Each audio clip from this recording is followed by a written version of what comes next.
Yeah. So air travel hacking, I got asked, what is really air travel hacking? There's so much stuff to talk about. I've been doing it since, I don't know, probably 10 years. And air travel hacking for me is everything from sneaking away in the lounge, getting free food in the lounge if you want to. It's probably not what I need to do because I try to get lounge access anyway. But it's also like if you're getting a certain seat on the airplane, which is usually better than other seats, and on some seats you can actually like physically hack the seat, and even if Lufthansa doesn't sell you a fully flat bed, you can work around your way on the seat, just like pull a couple of levers, and suddenly it turns into a fully flat bed, if you know what kind of seat it is. So that's also air travel hacking. Then there's frequent flyer miles, lots and lots of stuff you can do with frequent flyer miles. I'm doing it, but I'm not doing it to the same level that some other guys are doing it, that I know that is like buying miles for money and then just redeeming ridiculous awards, which is really fun in business and first class, because usually in business and first class you get more bang for your buck if you're doing that instead of compared to economy. Then there's credit card churning, which is essentially mostly done in the US, where you get, when you sign up for a credit card, you get a couple of gifts. Like even in Germany, every euro I spend, I get a mile from my frequent flyer program, Lufthansa miles and more kind of stuff.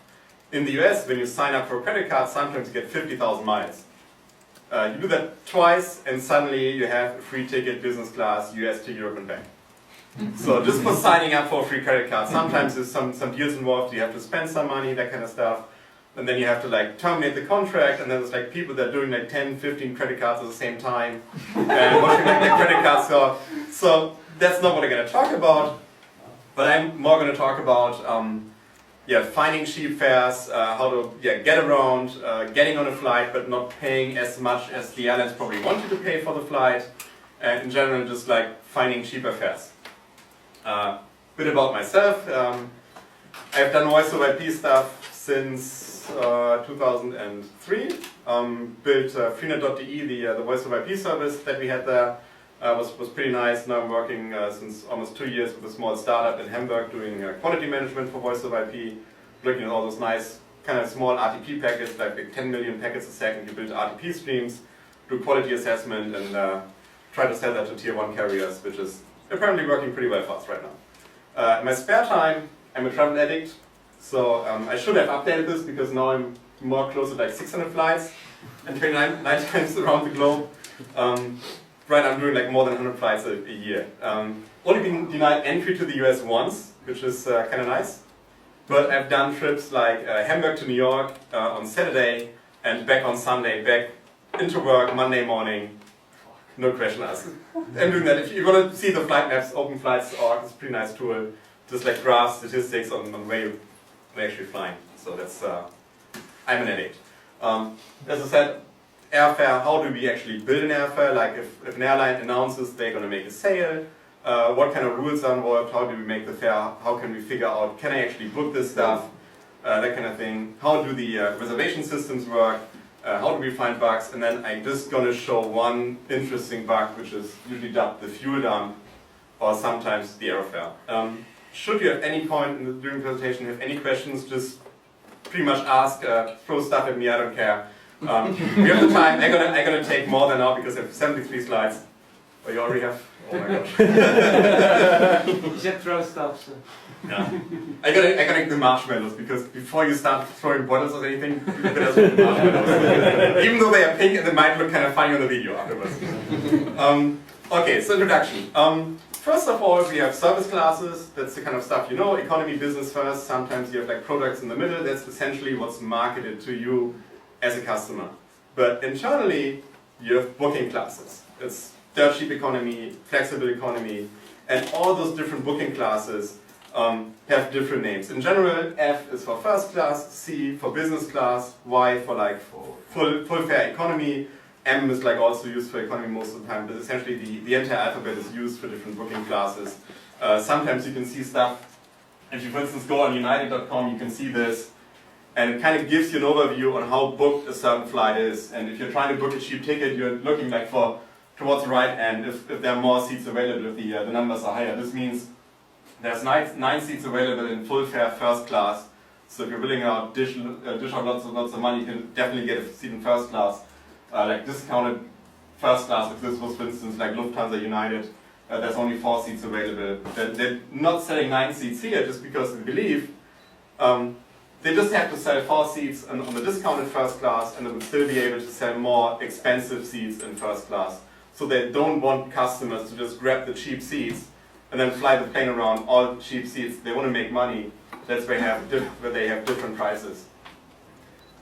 Interesting to know, when we're coming through the fare basis later, the first character of the fare basis always represents this, which is nice, because if you have a fare basis and somebody just messes up the first character, suddenly you get bumped from economy to first class if it happens.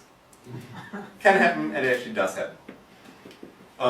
More terminology, I'm going to use this throughout the presentation a couple of times. Operating carrier, marketing carrier, that kind of thing. Operating carrier, obviously, Lufthansa owns a plane, they sell you a ticket on that plane, and they're actually operating the flight. Then it could be a marketing carrier. For instance, if you're looking at KLM, they have like KLM City Hopper, the smaller planes connecting all the smaller airports like Amsterdam or Paris. And it's a regional partner, sometimes outsourced, different country for different regulations, different wages. Like Lufthansa had a carrier in Italy because it's way cheaper to operate out of Italy than it is to pay some German wages. But still, it's marketed by KLM, but it's somewhat like a different airlines. KLM City Hopper, Lufthansa is like Lufthansa Regional, Lufthansa or Augsburg Airways, similar. There's dozens and dozens of small airlines, but essentially they're all the same airline. Then we also have code-share flights. On the transatlantic market, for instance, the Star Alliance, which is like the alliance of the United, Air Canada, US Airways, Lufthansa, they are all selling seats on their system for the other airlines as well. So there's like 10 different flights a day between like Frankfurt and Chicago. And if you go to the Lufthansa site, you don't only just see the Lufthansa flights, but you also see the United flights. And you can also, if the flight times are more convenient to you, just get on that United flight. And usually Lufthansa will sell it as a Lufthansa flight, but in reality it's a United plane that's actually a United crew, but they're just marketing as a code-share flight. Then we also have terms like plating, issuing, validating carrier. If you have a ticket, for instance, with United and Lufthansa on the same ticket, one of those carriers actually has to issue the ticket. What used to be the paper ticket and what now is like the electronic ticket you have. Apply all the rules, collect all the fares, the surcharges and everything. They have to have one carrier issuing the ticket, and that's usually called the validating carrier because that carrier makes sure that you actually comply with all the rules, and is also plating the ticket on what's called the ticket stock. Ticket stock is like the ticket number you have, it's like, I don't know, 12 characters, digits or something, and they have a prefix, 3 digits. United, for instance, is 16, American Airlines is 1, Lufthansa is 220, and if you just look at the ticket number, you can see on which carrier's ticket plate the ticket will issue, who actually looked at all the rules and made sure that the ticket is valid. If you now look at one of those tickets, just a random ticket, you can, yeah, it looks like it's actually Lufthansa flight out of Hamburg, flight number 1, which is always nice. Unless you look at the boarding time, 5:45. So this morning was 5:15, so it's even more. But it's a Lufthansa flight. You see Lufthansa flight number 1, but it's ticketed on United ticket stock. So I bought a ticket, probably on the United website, but it contained a Lufthansa flight. It will probably continue on to the US or something. And also shows the booking class. I mean, it's economy and it's booking class S, which is one of the cheapest booking classes at that time you could get. And they also show, oh, the same flight that I'm on is also marketed as a code share on United with some random flight number. Lots of people are asking like what the other numbers are. Usually in the upper right corner somewhere you have what's called the sequence number. I was the third guy to actually check in for that flight. Usually you only get those low numbers if you're checking in like 24 hours advance when the flight opens up for check-in online. If you go to the airport like an hour before the flight and you suddenly see a number like 250 there, you know, 250 people already signed up for that flight. If you see the plane only has 200 seats, you know, oh, there's going to be lots of fun. I mean, if you have status, you can hope for an upgrade. You can also go directly to the counter and say, do you need volunteers to take a different flight? I'm happy to take 600 euros just to be somewhere is a day later if you're going back from vacation. I mean, I don't mind spending another day in vacation money for that. It's interesting to look at the number. If it's just like in the 60s, 80s range most of the time, the plane doesn't indicate that the plane is full, but sometimes if the number is really, really high, stuff happens, yeah. So would you recommend arriving just a minute before the official last moment to book your flight, because the chances would be bigger that it's overbooked and they need to offer you an alternative?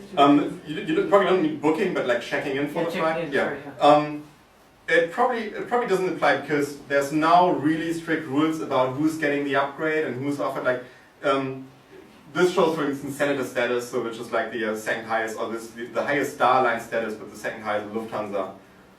But usually that's a pretty good chance, depending on the booking class, to get an upgrade. And if you don't have any status and you show up late, you might just end up getting like the crappy middle seat in the back. So you should at least try to get a seat as soon as possible. And sometimes I'm gambling. I've been pretty lucky gambling, just like canceling my check-in if I see that every single seat is taken, and then just show up and say, oh, I want a seat, and there's no seat. I can show you the tickets later, but you can see how the process actually works. If you don't have status, chances are probably higher that you actually get bumped off the flight because they claim, oh, you've been here too late. Even if just a minute if they tell you you've been too late, then it's actually your problem because you didn't show up for the flight, as far as their opinion goes. So they just give that your seat away. Okay, so if you have status, then it might be useful to turn up in the last minute before the official time. There are some, usually if you're looking at like domestic flights, often it says, it doesn't change on this ticket, but it says something like, oh, okay, you have to be at the airport, you have to check in 45 minutes before the flight. Because what happens is, especially if you're talking about a remote station where you only have like limited crew doing check-in, and it's the same crew that does check-in where they take your luggage, check you in first, and they also, the same agents also show up at the gate. Mm-hmm. And essentially the flight moves from this regular just check-in procedure to what's called usually gate control, where you have like flight manager and one or two agents working the check-in or the gate, and they can do whatever they want. They're moving people around that they have to. They're bumping people and. Yeah, be nice to them. Yeah, being nice to them sometimes helps, and sometimes just like, okay, just leave you the information here and yeah, do whatever you want to do, and sometimes you just get lucky. I mean, I usually don't try to press my luck on just getting upgrades, but I've been pretty successful last year getting upgrades anyway, so. Okay, this is a different ticket. It's on United paper. It's just because it's United paper in the background doesn't say anything about how or why or where I booked it. In this case, that's my frequent flyer number here, so that's not the ticket stock. It's again United, and it actually says coupon number 4, so that's the 4th flight on that ticket, because the ticket can have like up to 16 different flights or something. It's multiple. That's the PNR, personal name record. You can just look up your entire itinerary and everything. Also, it's again, it's Chicago to Minneapolis. First class for whatever reason. And like senator status maps to LH star G with like star lines gold maps the system, so just like random whatever information. Whatever, I mean boarding starts 7:34. That's whoever wants to come up with that idea. Well, it's 7:30 or 7:35, but no, 7:34. We're gonna be on time. Austrian Air, that's for instance upgrade, they marked an upgrade, I got an upgrade on that one from work. Yeah, service class, usually they print it like in Europe, they have this same kind of ticket stock, they actually print a C, meaning, okay, this is a business class ticket. Austrian Air 257, essentially the same information. I didn't check in any luggage, I was the 12th person to check in, just because I checked in the morning when I went to Vienna, and on the way back I was already checked in for the return flight. And you can also see that I was, the ticket was given to me in Vienna by a certain agent. That's something it's sometimes interesting to know. I mean, if anything bad happens to the ticket, they can track down, okay, who actually printed the ticket for you, who gave it to you. So, it's not really interesting when people are asking, like, okay, did I check in like 60 tons of luggage or something? It's just an agent ID, it's just, don't worry. More tickets. What's interesting about those is you have American Airlines 001. but it's a Lufthansa flight from Frankfurt to Cairo. Lufthansa is part of the Star Alliance, and American Airlines is part of the One World Alliance, which is like totally different programs. There's no legal reason why I should have a ticket on American Airlines ticket stock with a Lufthansa flight. Same Hamburg to Palma de Mallorca, which I'm kind of not so proud of actually going there, to Ballermann and the tourist area, but it's on LAN, which is also South American Airline, part of the One World Alliance. Why would I have a ticket, Lufthansa flight on that? That's also the Zurich to Hamburg, also on US Airways. In this case, for instance, I checked in one piece of luggage weighing 14 kilograms. God knows why it's so much luggage. So the question is, why would I have that? And this is essentially what the fuel number is about. And if you're seeing tickets from other people and you see like, oh, they have this kind of combination, which is not like the typical numbers, at some point you're going to get used to all those numbers and say, oh, you did something which you're not supposed to do. How did the booking systems evolve? I mean, you've probably seen it in a bad old movie where they have like really a seat map at the gate, and they have like small stickers that have the seat numbers, and they really take a sheet of the small stickers, take a sticker and put a sticker on a paper ticket and really give you a seat or something. This is how it all began. But at some point they figured out, okay, we have to do this electronically. Every single airline started doing its own system. It was really expensive, so the bigger airlines said, okay, why don't we join forces and use small carrier?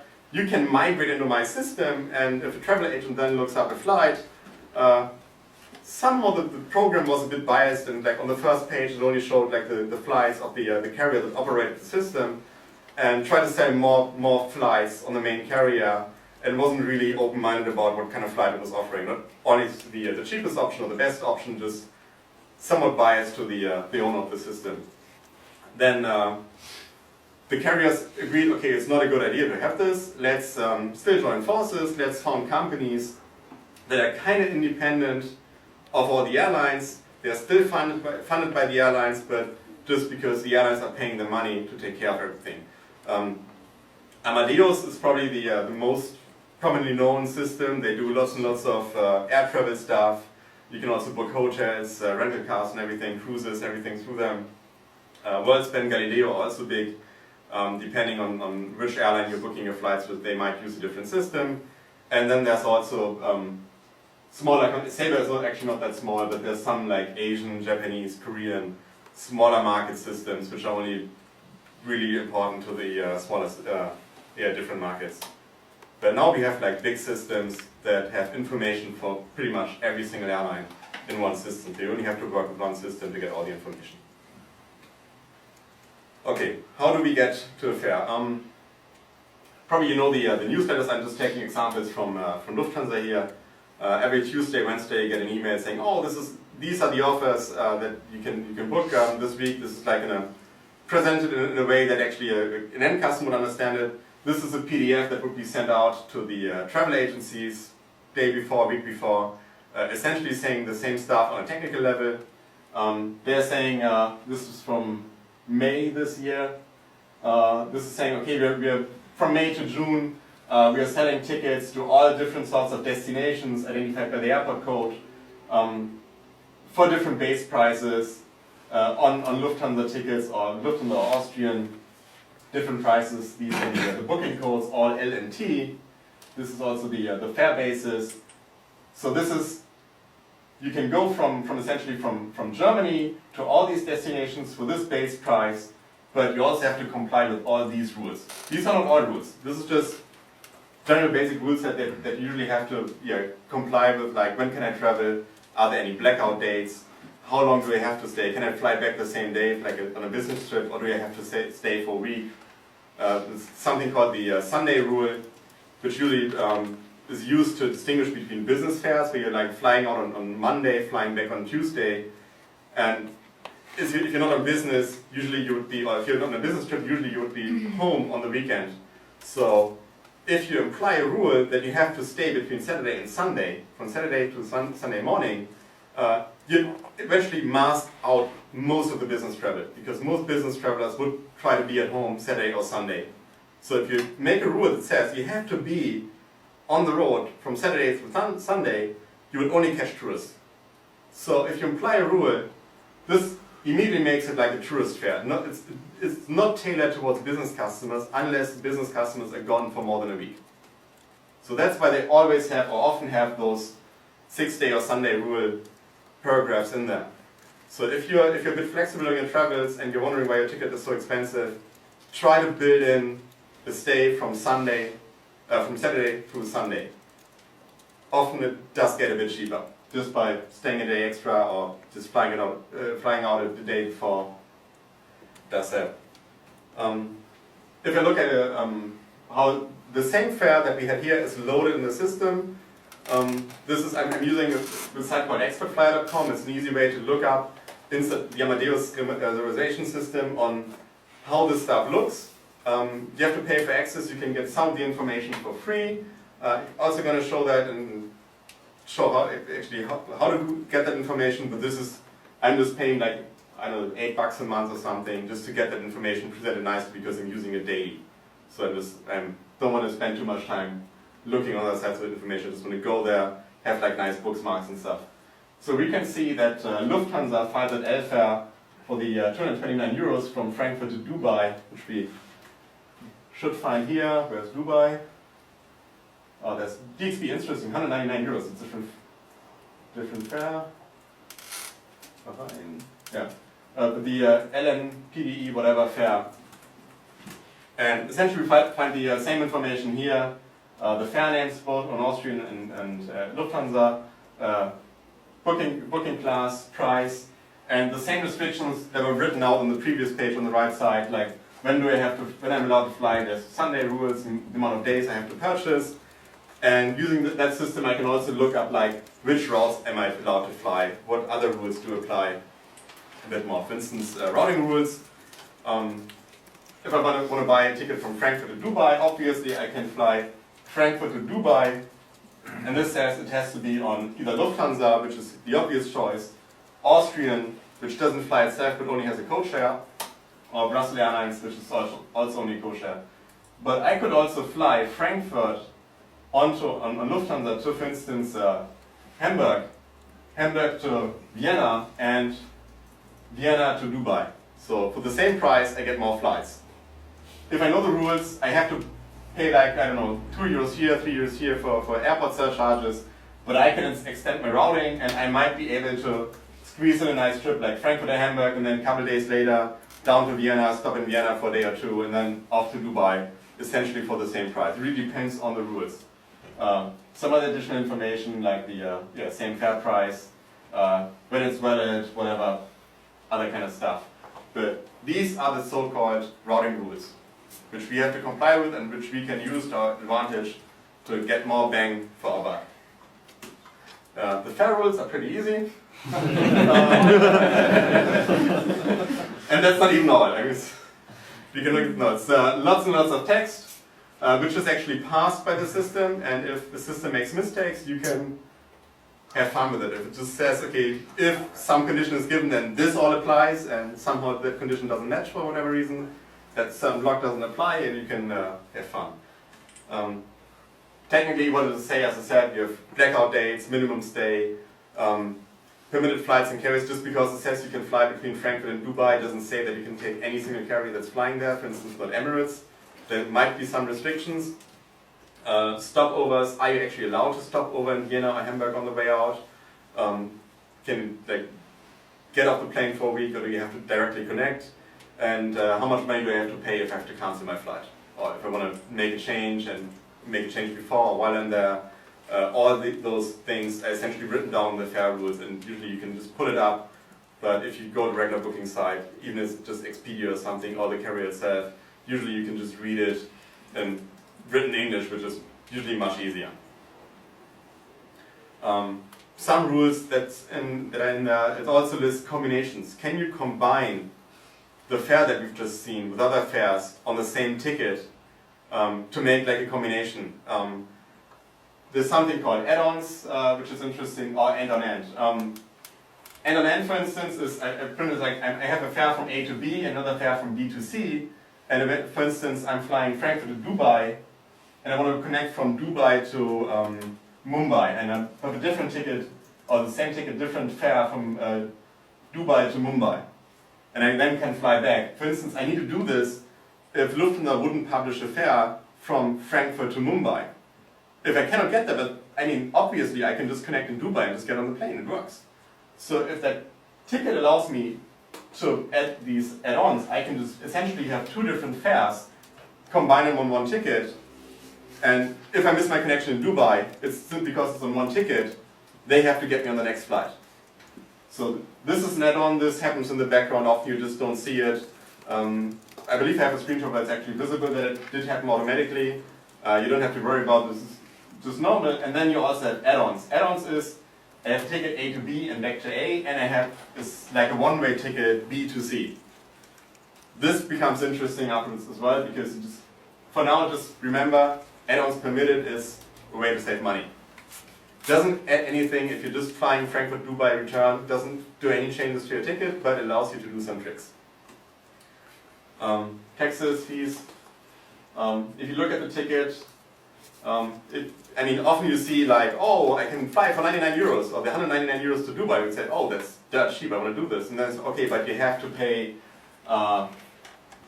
58 euro fuel surcharge. In this case, this is like a trip to the United States. Immigration fee, customs fee, some Irish surcharge, international arrival surcharge. Essentially, oh, you might be using the restroom at the airport, so you should pay for that. September 11th security fee. Oh, we're gonna search you. You better pay for that. It's not in October. Facility charge, as I said, the restroom. All sorts of stuff. Sometimes, like the United Kingdom is like charging money. Oh, you're doing tourism, and we wanna like pay for our schools. So you as a tourist better pay for us, so that you can do this stuff. But if you look at that, in this case, London to Dublin, and here one's, this for instance also already combined fare, like it's end-to-end, and New York, Toronto combined. The base fare was 82 euros each direction, and then there's like 60 euros here as a surcharge, another 70 euros here, another 100 euros here, and suddenly from 160 euros I get to 470.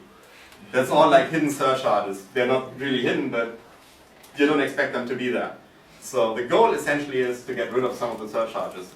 Obviously, the obvious way would, just don't fly through the UK, then you're going to save this, which is a nice way of doing it, actually.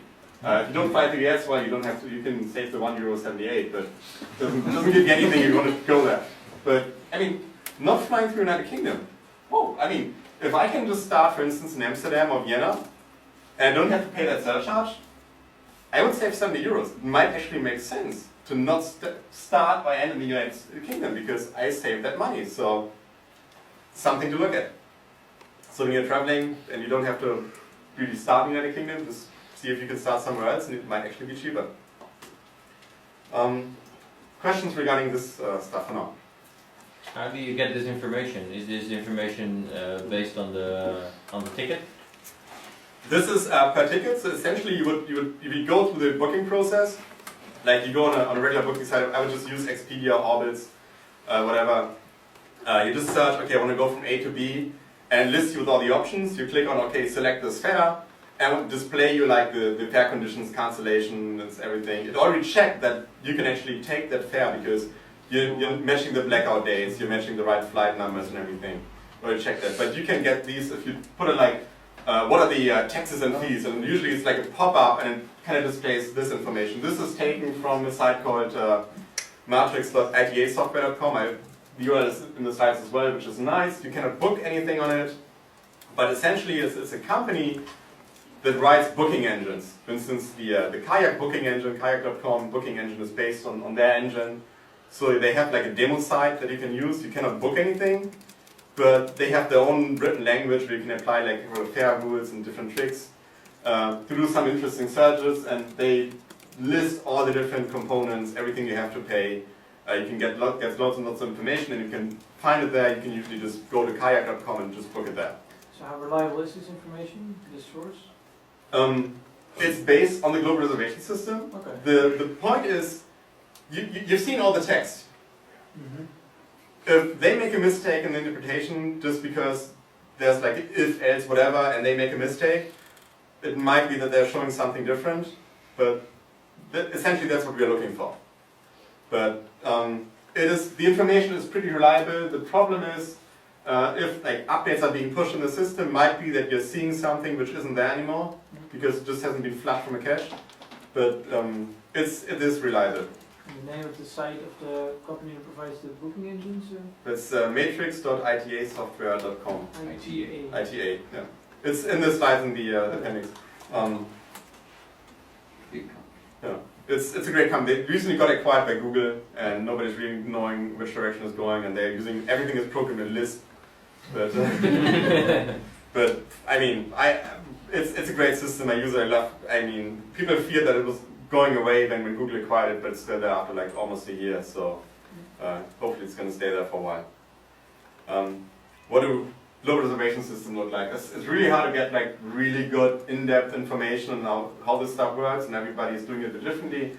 So I try to come up with something like an easy way of looking at it. Essentially what we have is, if, for instance, Lufthansa says, okay, I want to pilot the offer that we had, Frankfurt to Dubai. What they had is, they have the fare basis saying Frankfurt to Dubai is 199 euros or 229. And they also have all the, they have the base fare with the name, and they have the price combination. Frankfurt, Dubai, 199 euros. Frankfurt, Mumbai, the other price list. And all these different source destination tuples are tied to a fare basis. And as we've seen, that fare basis has, per destination coupled, the routing rules. How are we allowed to fly? This is all essentially fed by the airlines into the reservation system.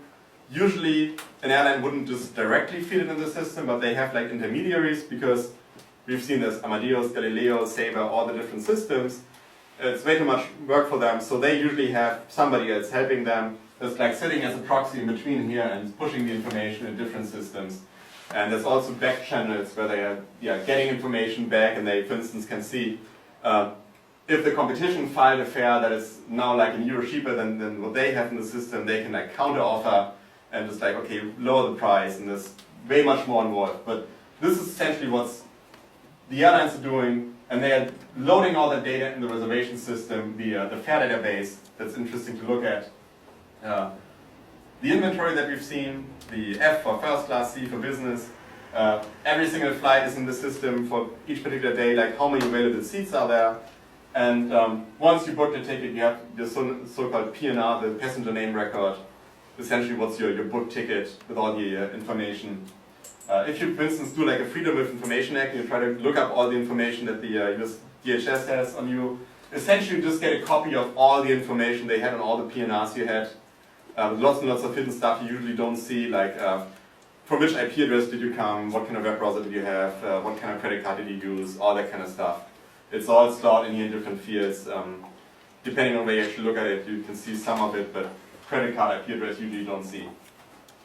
You access this reservation system usually through a booking engine. If you're a travel agent, you have more direct access. If you just go to Expedia, it's really indirect. Some other engines, Travelocity, the Matrix, itasoftware.com, offers a bit more flexibility. You can get more to more functions.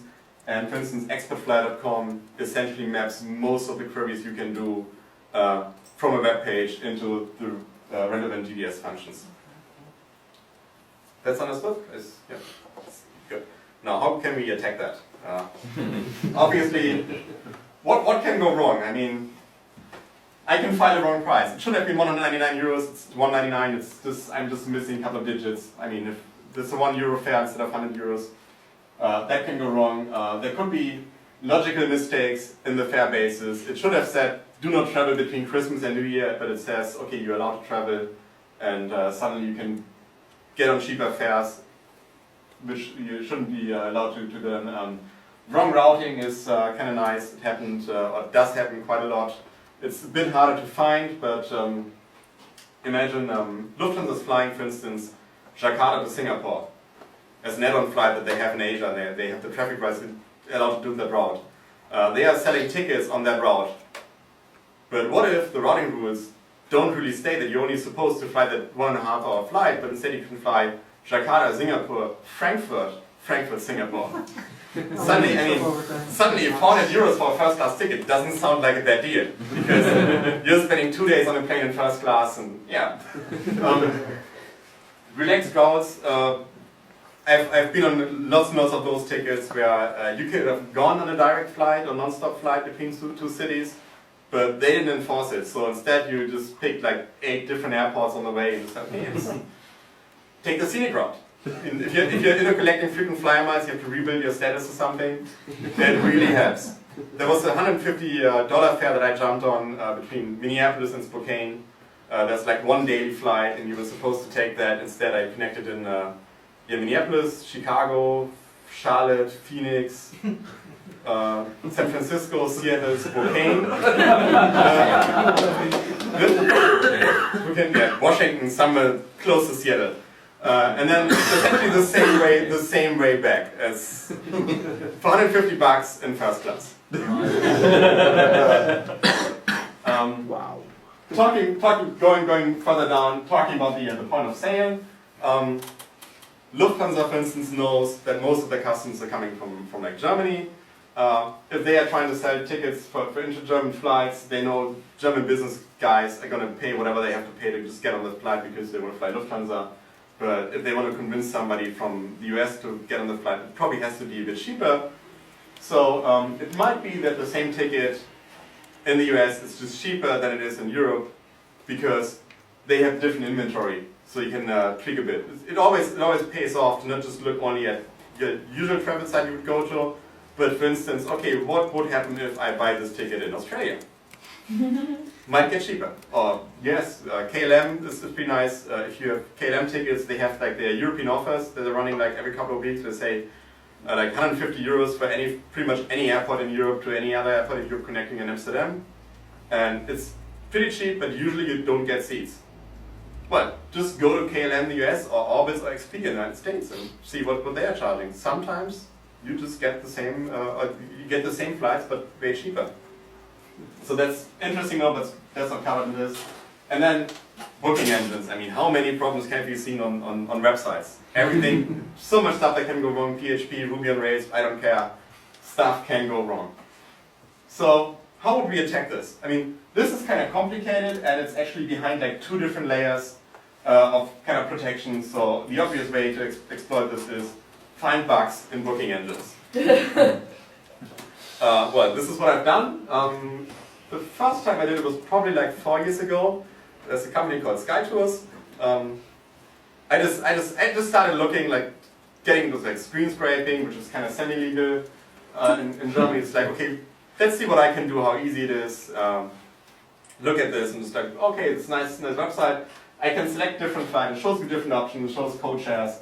But what it doesn't show is how's this fare constructed. How much of this is really the base fare? How much fuel surcharge? How much other stuff? Which fare is it? I mean, it's supposed to be economy, but nowhere says economy. So you start looking at the source code, and it says it's the S whatever fare, so it's S economy. It's in euro, but it's converted to US dollars, but it comes from euros, so everything is supposed to be euros.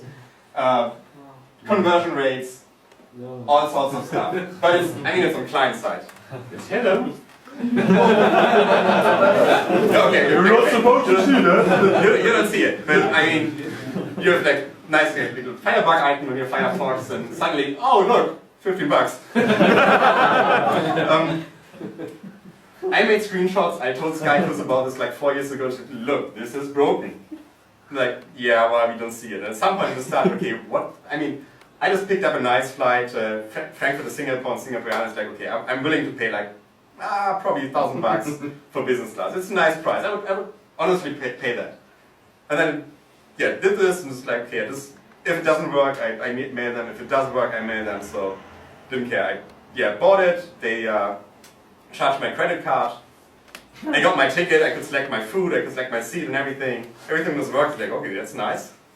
And a week later, they sent me an email saying, "Oh, we're kind of missing $4,000 from you." Like, yeah, well, told you.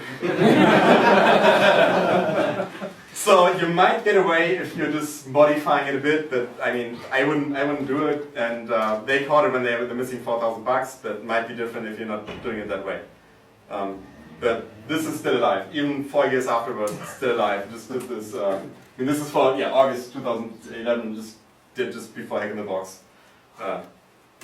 Again, but not what I'm really looking for. I was just looking. Okay, if somebody in this system makes an error, somehow the price for the connection that I was looking for must be way cheaper than I expected to be. So I just start screen scraping and search lots and lots of sites. I try to do this automatically because I want to be asleep and I want my program to find fares and deals for me without any interaction. And I don't know what kind of flight I want to go on, because I mean, if I have to get on a flight, I want to make sure that there's absolutely no way that somebody can cancel the ticket up on me. But if I have a couple of days vacation, I would just say, okay, I had like a program that said, these are the dates when I have time and I would go somewhere, and these are the destinations I like to go. Just fully mesh this and search for every single destination, every single day, see if you can find an interesting deal, and just brute force all different engines. I started implementing it for lots and lots of engines. Nice ones are like Expedia, because you have Expedia Germany, Expedia France, Great Britain, United States, and it's easy just by changing a bit on the URLs. You can actually have different points of sale, different fares, so much stuff. You can just search just by changing a couple of bits in the program.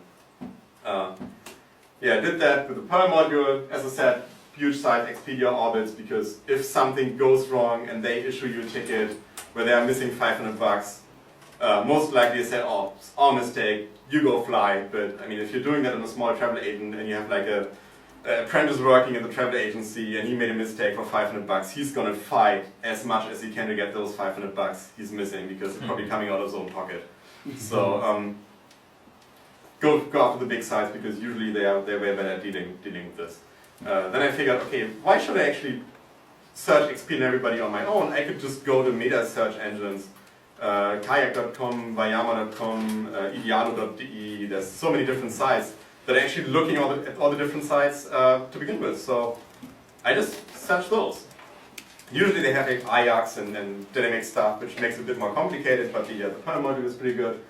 And I also started searching websites where I know that we had mistakes before, so I hope I can catch more mistakes in the future. Let me just check the time. Yeah. Gonna be more than an hour.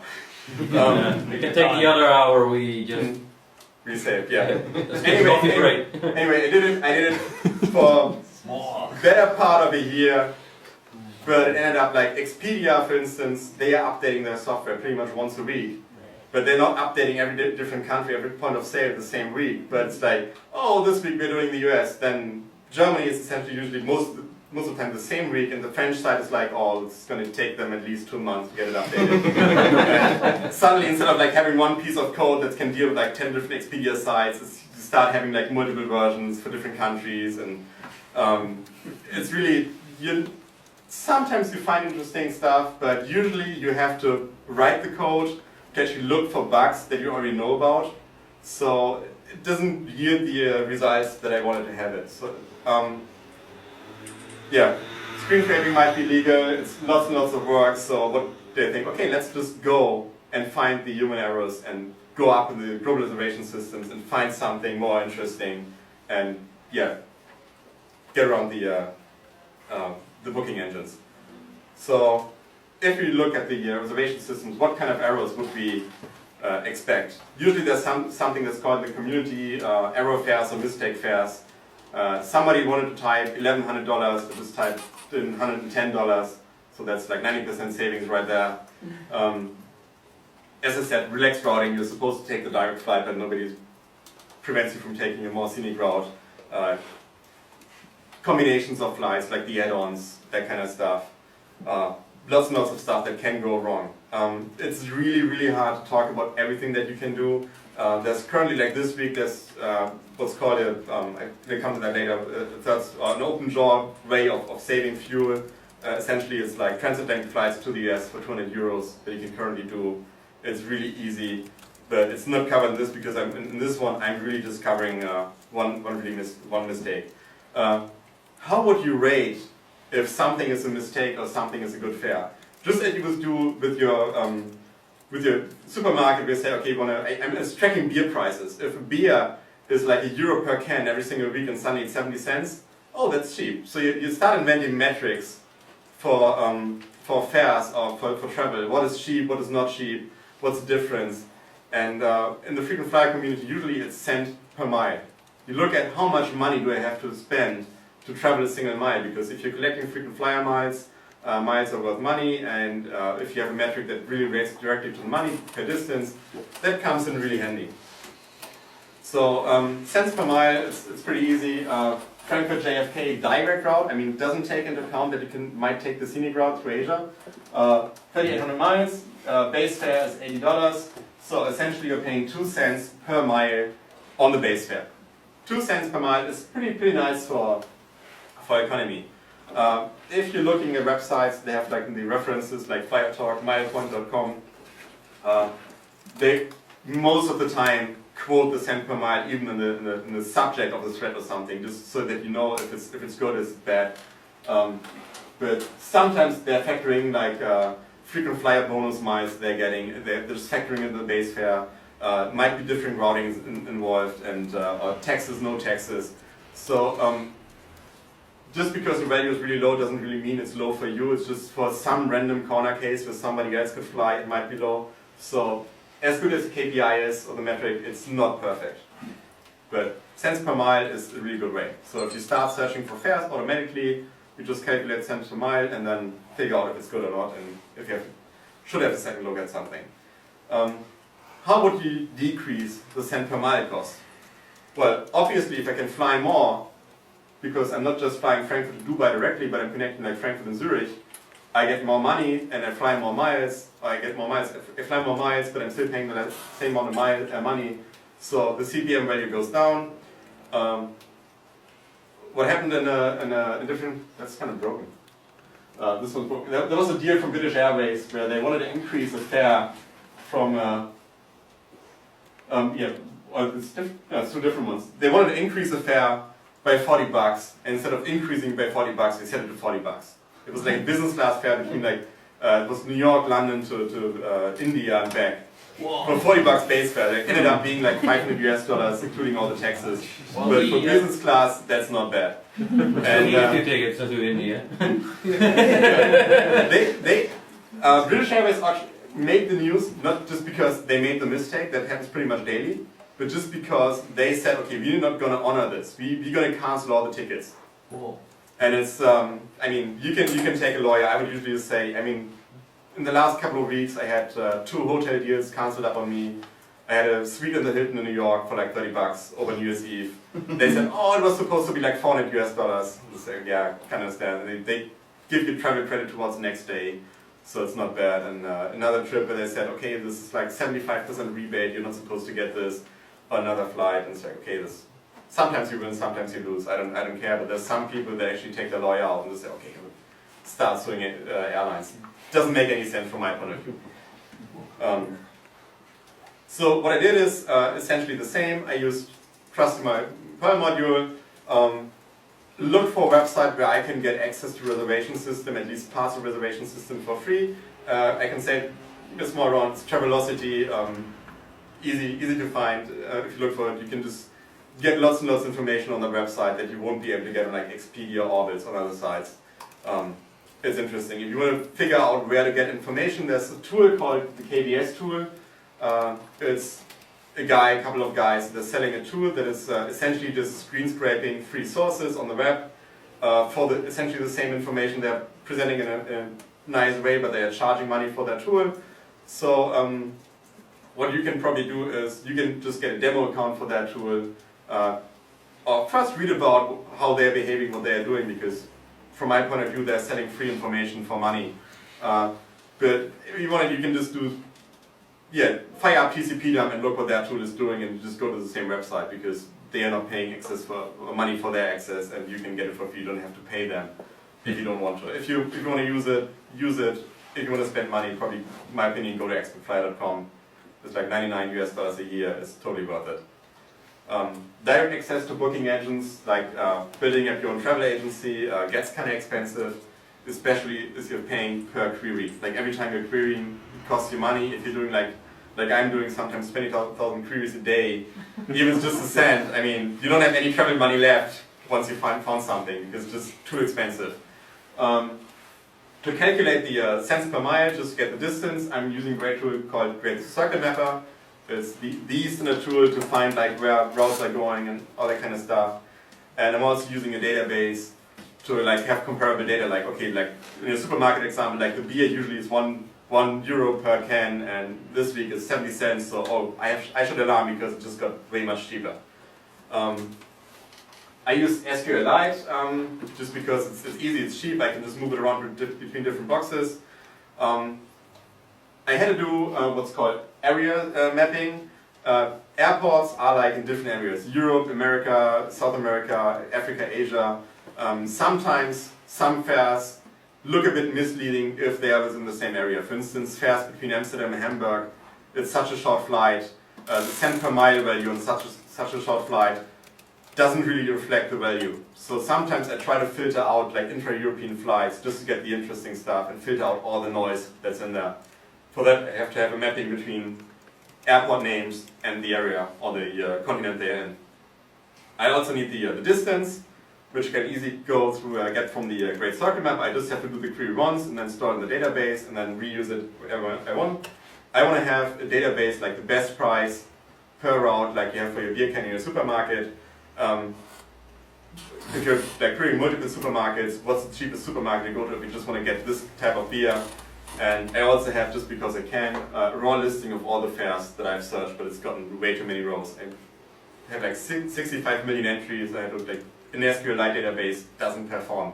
Like the idea of, oh, I can just copy this file from one machine to another, doesn't really work if it's a couple of gigabytes. So I'm now expiring my data.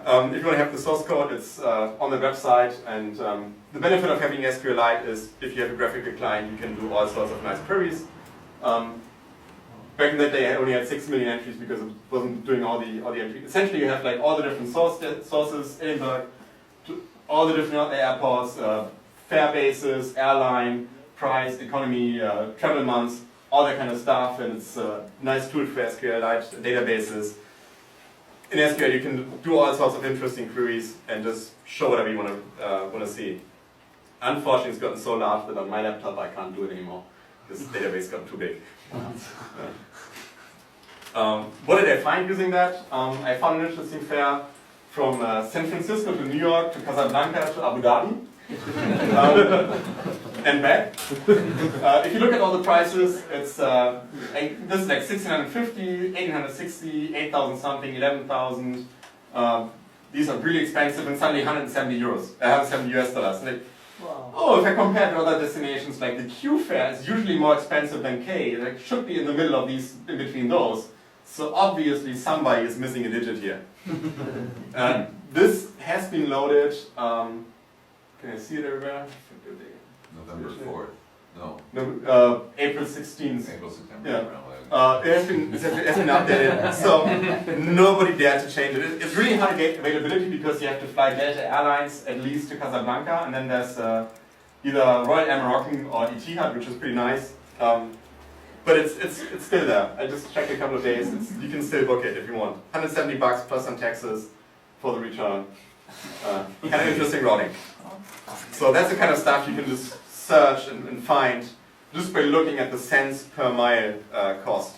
There's some other metrics you can apply, like business or first class is you're willing to spend some more money or that kind of stuff. So it gets more complicated. If you look at the source code, there's way many more factors involved. There's some fares which claim they are economy, but in reality you're still sitting up front. It's like if you're working like for a US company, US government, or even for a German company, and they're saying, okay, our travel policy is that you have to travel in economy, but you can book your own travel. So the airlines figured that out, okay, we have so many people who have to fly economy, but how about we make a really, really expensive economy ticket? If you book it, the invoice would still say it's economy, it's just freaking expensive. And the small print in the fare will says, oh, it gives you an immediate update. And those fares are usually called an up fare, like queue up for from queue picking class to like first class, that kind of thing. You can search for those, and you have to do more research on how to find those. The program does all that. It's pretty easy, but you have to factor in that some airlines aren't doing this system, other airlines are. Probably just use Exoplat, because Exoplat just says, okay, this is business, this is first, this is on economy. Exoplat does all this stuff for you as well. But you cannot just screen scrape Exoplat, because those guys are also paying per query. So if you start doing all the queries, they are probably going to terminate your account. How would you actually book this flight? You would, yes, good question. You would look, in this case, Euro currency US dollar, purchasing city is Toronto, because I'm using Travelocity in Toronto. So I would go to a Canadian website, Expedia Canada, Orbitz Canada, and just, you can try San Francisco to Abu Dhabi, but most likely it's not going to show up as the most convenient connection, because honestly it's not. You can do like multi-stop. I mean, if you're searching San Francisco to Casablanca, they might try to route you through Europe. If you do San Francisco, Casablanca to Abu Dhabi, this might already show up. If not, you type in like, I want to go from San Francisco to New York to Casablanca to Abu Dhabi. It gets kind of tedious on Expedia Orbitz to really punch this in and do all the track. Go to matrix.etasoftware.com, and then you can add some fare rules. We can do this afterwards. I can show you how to. There's the rules. The routing language is really nice. You can essentially say, find me a ticket that goes from this airport through that airport through that airport to any random 3 airports to that airport and back. And it takes a couple of seconds, minutes, whatever. Then you get the results and essentially really get the flight numbers, and then you just have to punch that into Orbitz Expedia, and you just pick the flights from their list. You don't care about the prices they're displaying at that point. And then finally you just said, okay, I want to book this. Takes Expedia a couple of seconds, and oh yeah, they might actually say, oh, the price changed, and this is like the cheap ticket you get, and it's actually the flights you want to get on. So it's booking that kind of stuff. One time I had a ticket around the world for roughly 800 euros on different carriers, and I couldn't find anybody online to book it. So I went to my travel agency, my hometown, printed this out, like, okay, this is what I want to book, and she's like, 800 euros around the world, not gonna happen. And it's, okay, we try to book it. She's like, yeah, this is interesting. I'm not sure this is gonna work, and she was fearing that she's gonna get what's called an ADM, automated debit memo, which essentially means this travel agent just issued a ticket where there's some fare components missing. It was supposed to be like 5,000 euros. You only charge the customer 800 euros, so you have to cover the difference. Yeah. So usually I would try to prevent going to a small travel agency. Most of them, if they're seeing such a ticket, they're not even willing to issue the tickets. On the internet, there's a couple of travel agencies that are by now known to do this kind of stuff. Some don't care that they're losing a license, or some know that they're not using a license because they feel that they're right to do this. But we also know that some of the travel agencies are already known. If you like talk to Lufthansa, like, oh, I have this interesting ticket, and like, oh, we know how you booked it, and you know that you shouldn't do this because the travel agency knows that it's not supposed to do this, so we're not having you on this one. You're on your own. Like, for instance, if you're doing weird stuff like I'm doing, flying out of Cairo to Frankfurt to Singapore, Jakarta, that kind of back and forth, suddenly your business class tickets get way cheaper than they're supposed to be. But if you get lost on the way, Lufthansa's less interested in helping you. Because just by looking at the ticket, just figure out they lost 6,000 euros on the ticket. And I got lucky, upgraded my flights in January to first class. So effectively I'm flying first class between Frankfurt, Singapore and back. All I paid was a couple of upgrade vouchers and 1,600 euros. And also gets me like 45,000 miles, which is pretty nice. But Lufthansa could have sold the same ticket for probably 10,000 euros, so I don't expect them to help me on that, if anything happens. So now we have time for the so-called fueler, which is just one of the cases where you can work the fares even more to your advantage and save even more money. What's the fueler? Just one example, this is actually from 2008, but this one doesn't work, but the same concept works. Hamburg to London Heathrow, to Boston and back. and some of the ticket is only 224 euros, which is cheap. But there's also a flight in here, actually next year, the following year, between Buenos Aires and Cordoba, inside Argentina. In this case, this is British Airways and LAN, the same One World Alliance, kind of does make sense. But if I look at the fare, $147 US, which is kind of normal for transatlantic flights, because it also includes the domestic flight, but taxes are only $81 US. But you'd expect taxes to be like $400, $500, $600 in that case. Somehow there's like $400, $500 missing, which makes the price point for this one pretty interesting. Different ticket, Hamburg to New York, 13th February, 14th Sunday, like I said, like Sunday Hamburg to New York, Sunday New York to Hamburg, straight back right into work next Monday morning. And there's Los Angeles, San Francisco added on a totally different alliance. And this ticket is 170 euros, and also this is missing lots and lots of taxes, only 52 euros taxes. You expect a couple of million euros, but so I mean, 170 euros. I would fly to New York every weekend. This kind of trip like 3 times in that year, just because I can.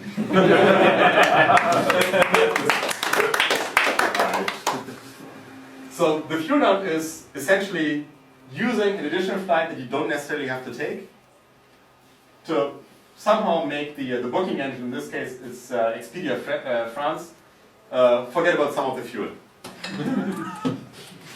How does it work? The fuel surcharge, as we've seen in the previous slides, is one of the many fuel surcharges. In most cases, it's one that we actually can work on, because I mean, if you immigrate in the US, you're getting surcharged, you have to pay. If you're using restroom or not, still you have to pay, and you can only save like 2 euros on that. But the fuel surcharge is really quite a lot of money, and if we can make it, get rid of at least part of it, we can save some money. Now we come back to the plating or issuing carrier. How the system works is all the fuel surcharges, all the fees, if you're using restroom, immigration, everything is collected by the carrier that is plating or issuing the ticket. So that carrier has to list everything the travel agency is supposed to collect from you.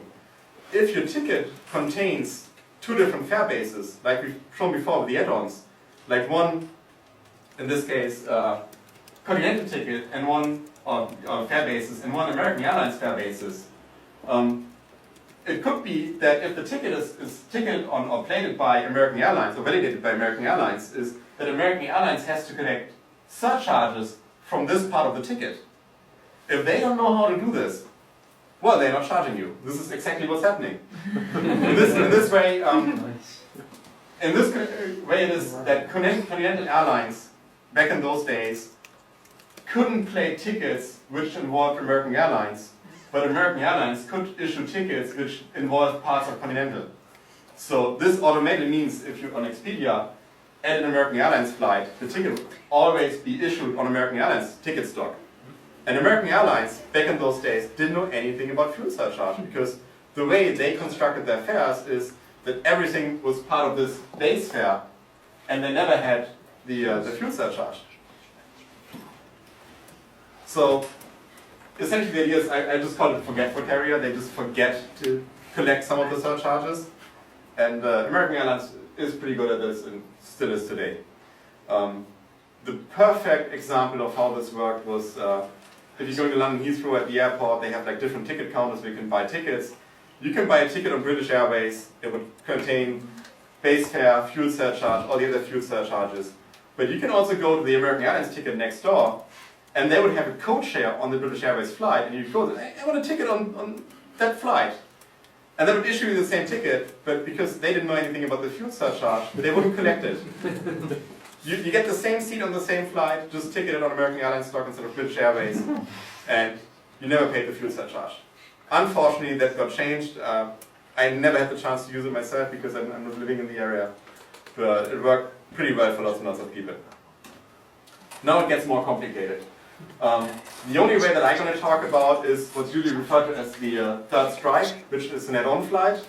Essentially, it's a flight that you don't necessarily have to fly. You just add it below the flights you want to take, and it forces the ticket to be issued on that ticket, the carrier plate, and forgets fuel surcharge. That's an interesting way. Another way is doing an open draw or double open draw, which is, for instance, flying out of Amsterdam to the US, back from the US. Instead of Amsterdam, you fly to like Vienna, and suddenly fuel surcharge is gone, at least part of it, most of it. Then there's double open draws. There's lots and lots of different ways of doing stuff. Just because for time reason, we can only talk about one, and I'm going to talk about the third strike because it's the easiest to reconstruct and the easiest if you actually want to fly out of Amsterdam back into Amsterdam. Otherwise, you always have to connect in Europe or something. It doesn't make so much sense. People are talking about this on different websites. We're talking about this in the open, really saying, okay, you go to that website, lan.com, you type in this, and then you add Buenos Aires to Cordoba.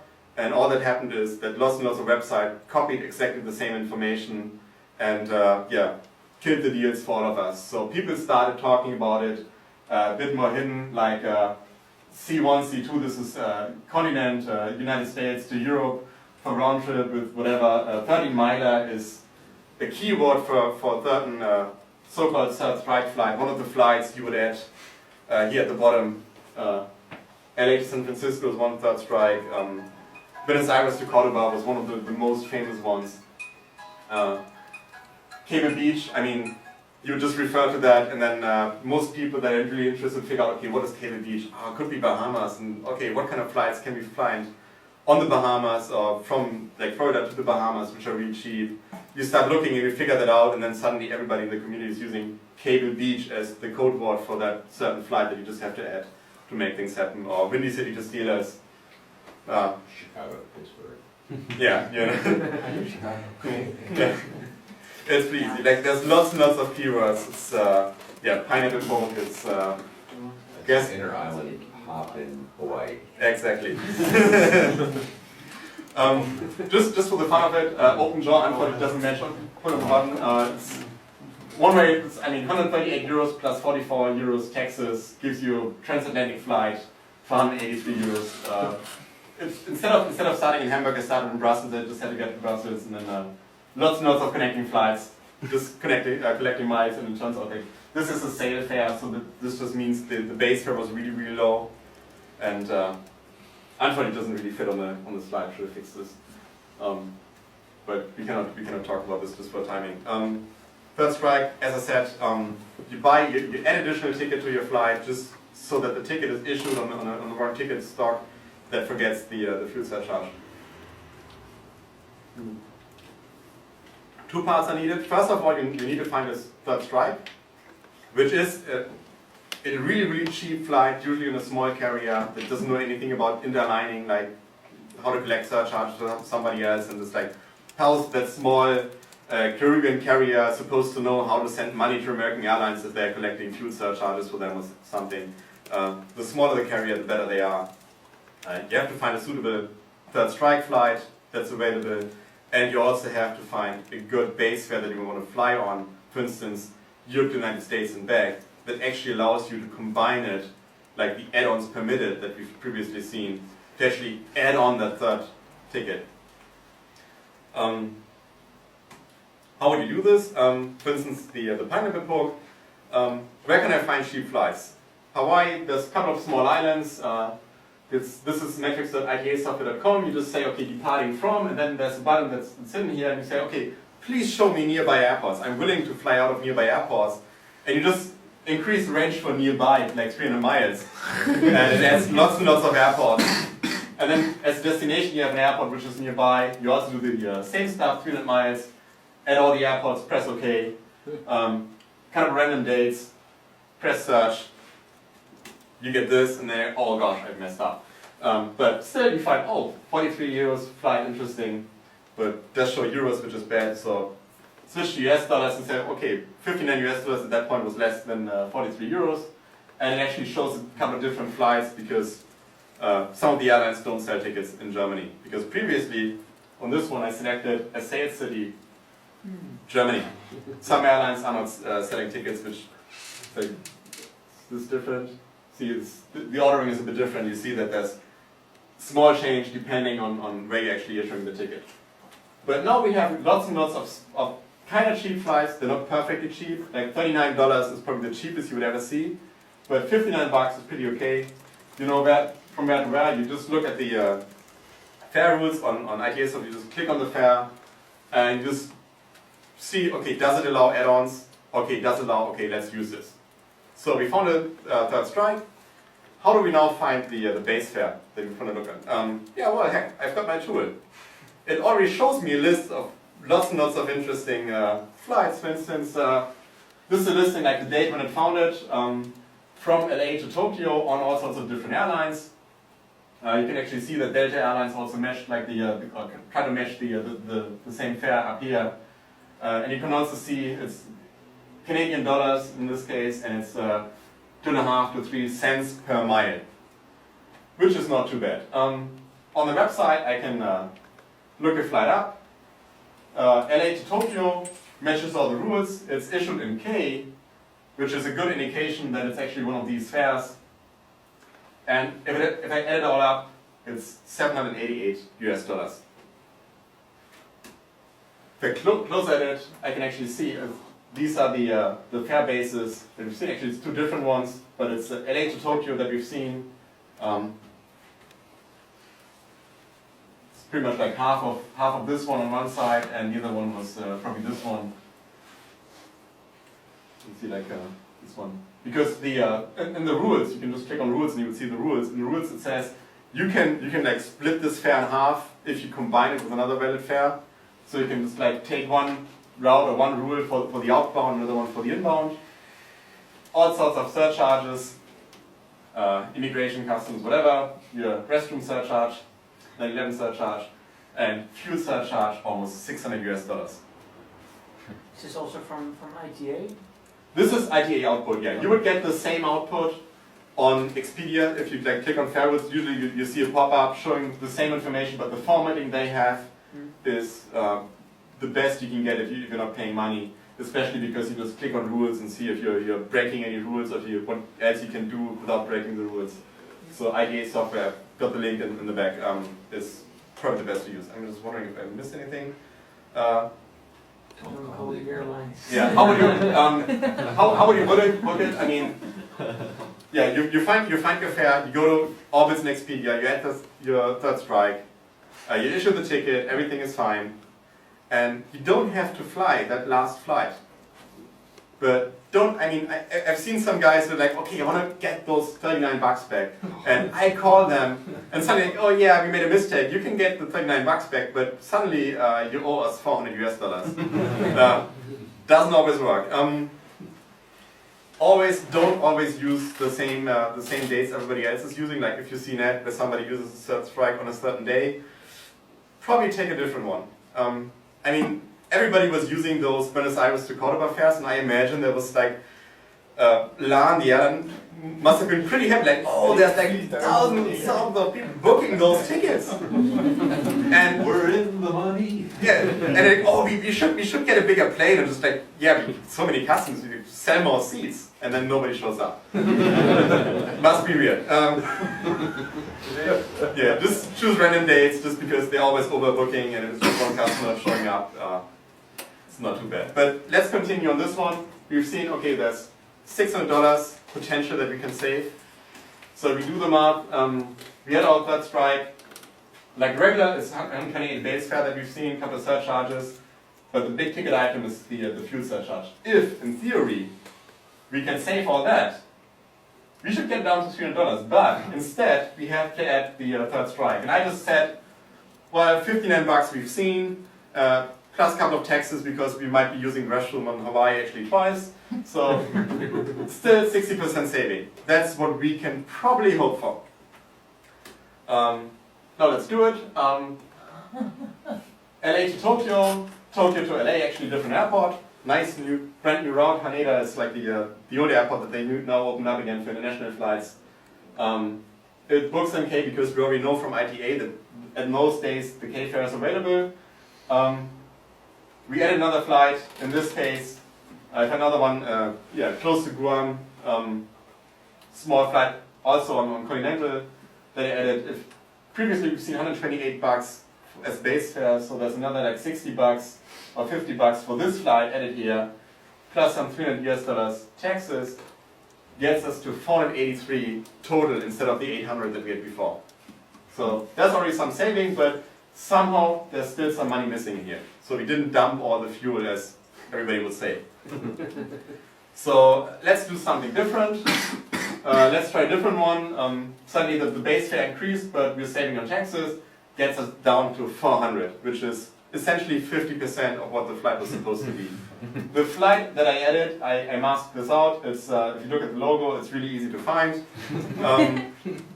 Just as I said, where would you search? Caribbean, Pacific Islands, Hawaii.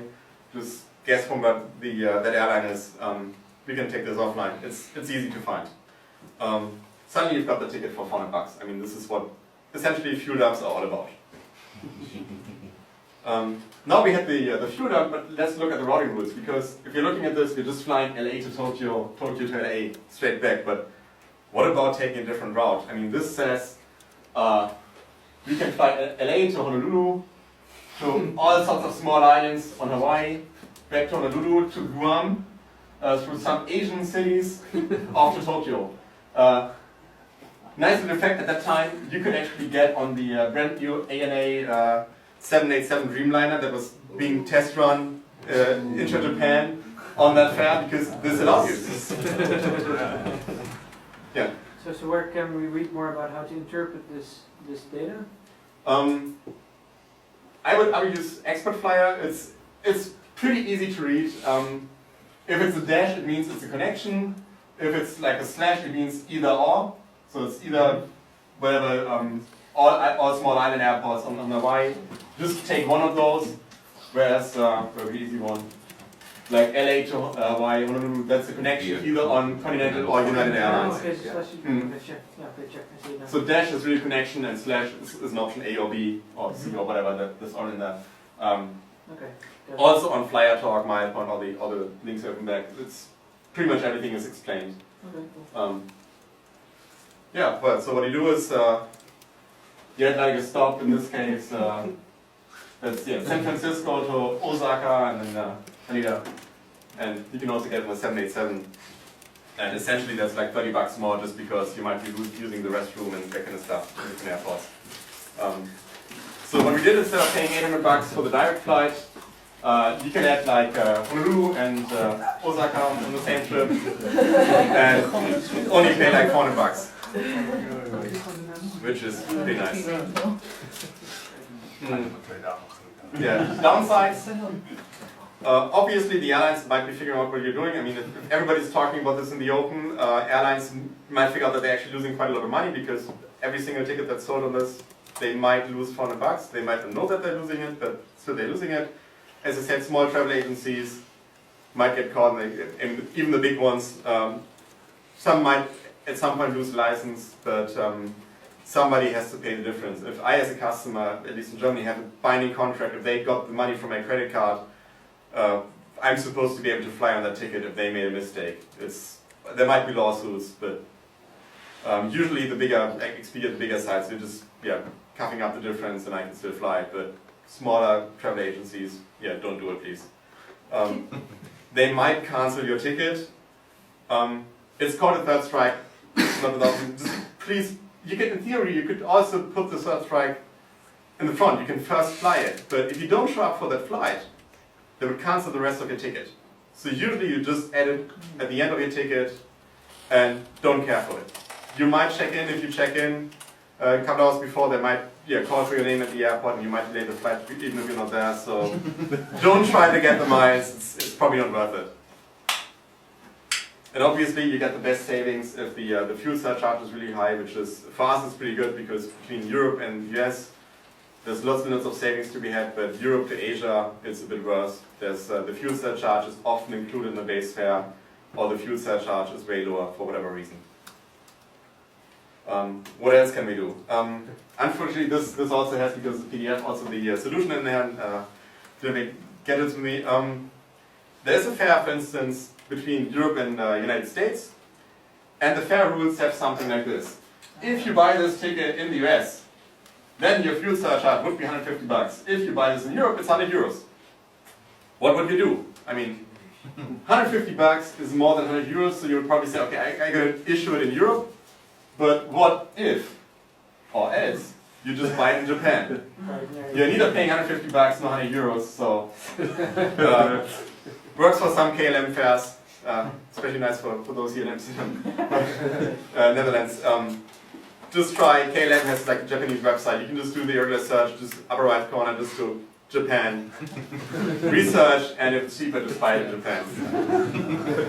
There's no easy way, you have to really read the base, or the fair rules to catch these small things if there's a mistake in that. But yeah, finding it automatically is it's way harder than just looking for other typos.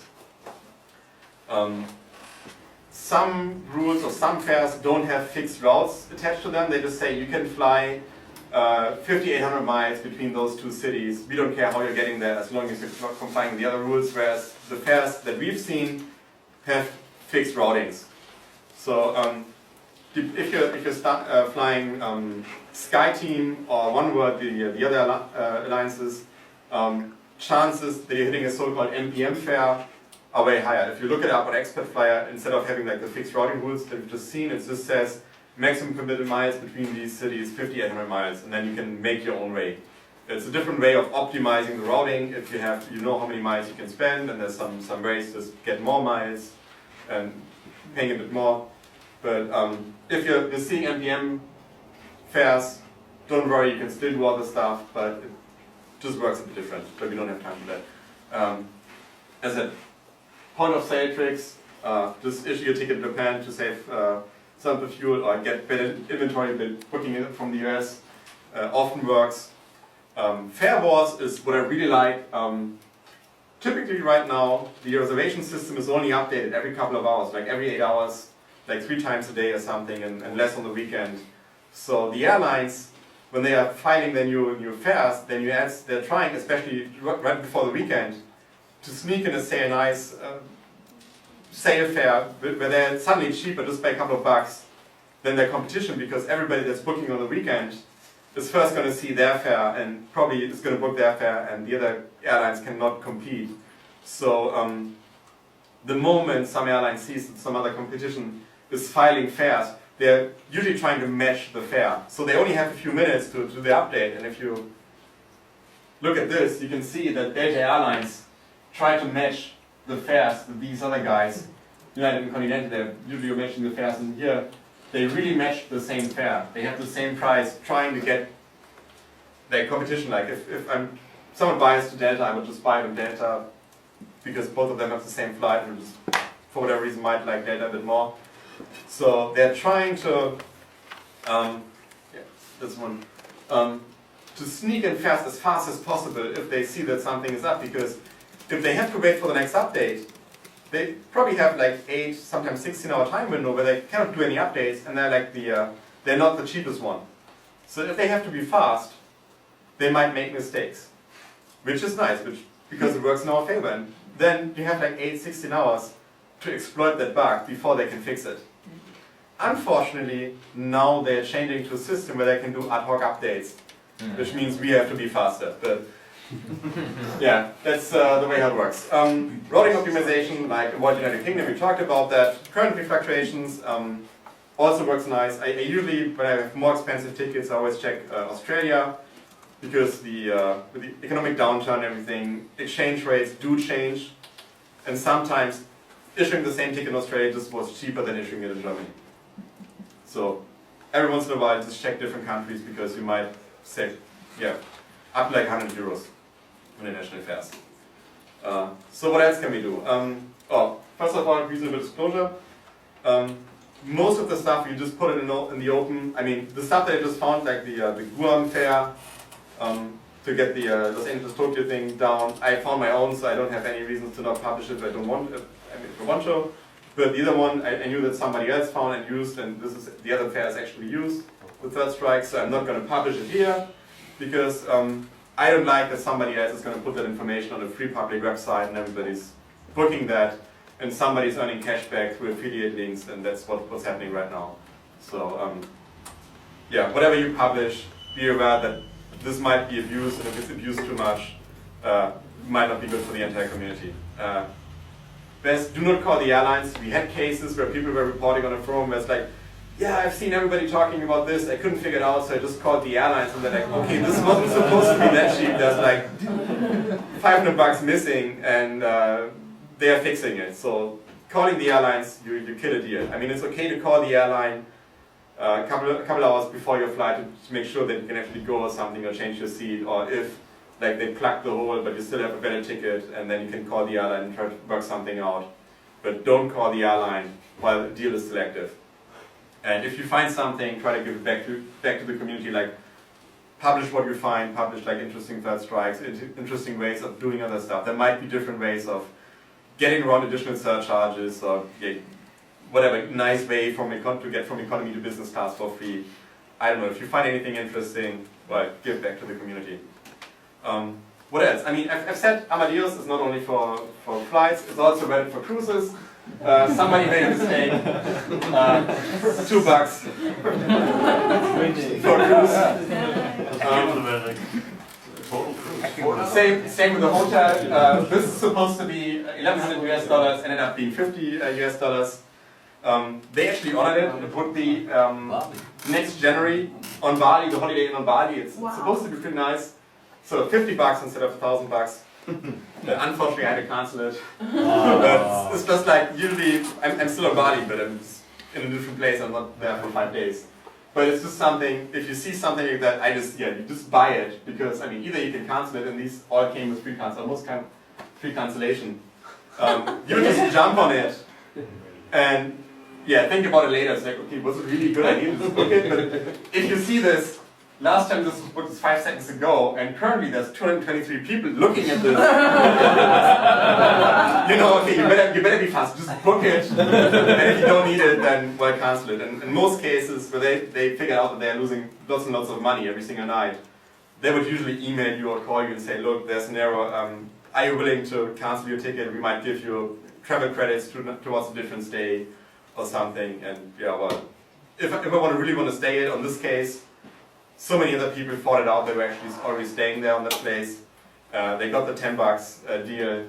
You can just I know that somebody else got it, and otherwise I would just cancel it. I don't care. But if I can get it, I mean, for $50, it's a heck of a deal. Yeah. See what you did there. Yeah, as I said, references. Lots of other websites you can get more information on. Especially on Flyer Talk. The mileage run, what's called the mileage run deals subforum. There's lots and lots of information, but you might have to read quite a lot. So I recommend first going to milepoint.com. It's a similar website. It's a bit younger. It's like a year or so old, and it's less information. Most of it's still valid because it's so fast paced. It's easier to read, easier to digest, and then I recommend ITA software and Expert Flyer if you're really interested. $10 a month is really worth it. Summary, well, it's lots of fun. Get to travel to all those places you never know you could go. I just booked a ticket to Palau after Hack in the Box, but they just recently canceled it. It was supposed to be a travel agency discount, 75% discount, so $500. New York to Seoul and Seoul to Palau in the Pacific, just east of the Philippines, nice dive spots and everything. Up there on the A380 from Korean Air and back for $500. Was targeted towards travel agencies. They got a 75% discount, but for whatever reason ended up on Expedia and Orbitz. We just booked it, and only like 2 weeks ago, Korean Air figured out that they're now people are just like making their seat reservations, and the first people are traveling the next couple of weeks, and they figured out, oh, this is bad. We should have charged them $1,500 more. They canceled all the tickets, and currently people are thinking about suing Korean Airlines for doing what they did. What? And I said, well, just give me my money back. And Korean Air offered me $200 travel credit. And it's like, okay, I won't use it because I have to fly out of the US, and Korean Air usually is more expensive than other airlines. So, well, sometimes you lose, but it's still fun. And it's going to be more and more fun now that the updates are going to be way much quicker. We have to be quicker finding stuff because airlines can fix stuff way quicker. 2 years ago, I was able to buy 2 nice aerofares just within 8 hours. And while I was in the process of booking the third one, you could actually see on all the websites that the fare was like being cancelled and was disappearing. So you're like, okay, it disappeared from this box. So you just switch from that airline to a different airline, try to issue the same ticket on a different airline. And while you're in the process, you see, oh gosh, the fare increased by a couple $100. And it's going, yeah, it's nice, but yeah. That's about it.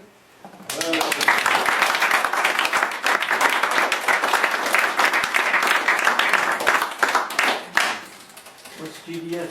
Any questions? What's GDS? Global distribution system or computer reservation system. It's like all the different airlines go all the fares with in the global database, and then like Expedia audits the all access database to see what kind of fares they can work. So when we start a travel agency together? It's kind of expensive, and you still have to pay per query. So that's why we didn't do it. But hang on a second.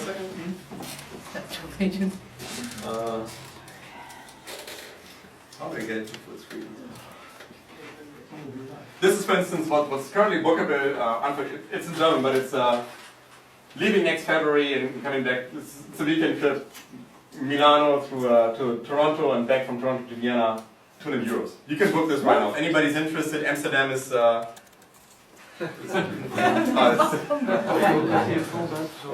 Amsterdam and back to Vienna, actually on Swiss and Canada, which I like way more than on Italia, $380. 327, 405. All right. So that's Waffles? so. Maple syrup? That's actually It's also like different ways. We can, if anybody's interested, we can just do some random searching. But I mean, this is really just like bookable right now. If anybody's willing to fly Alitalia, I don't recommend it. Well, last week of May from the States to Amsterdam, business class. What got you started into travel hacking? How did you get into this? I was working in the US for a year, and I started traveling back and forth like every couple of weeks. And first time I landed in Atlanta, got stuck in immigration, second immigration, because I still had a visa waiver from 9/11 in my passport. Ended up in interrogation, and then figured out, okay, I'm just gonna, instead of landing or clearing immigration in Atlanta, I'm just gonna fly to the East Coast cities and then connect inside, like domestically to Atlanta, and then figured out all the different routes. And at some point, Delta sent me their silver medallion card, like, oh, you're a frequent traveler, and you get this luggage tag, and you get some privilege. Like, okay, what the heck? Well, they only told me, like, you get this. It's like, okay, yeah, whatever. And then I was back home in Germany. The luggage tag didn't arrive, or the plastic card. It wasn't in my home in Atlanta. I was like, okay, just emailed them. I was like, I'm supposed to get this card, but it's not here. So what's going on? It's like, yeah, we kind of messed up. We're not sending you another one because we've seen that you're gonna get gold status in a week. Like, okay, then you have to send me this, and with gold status suddenly you get lounge access, you get upgrades and that kind of stuff. So it gets interesting.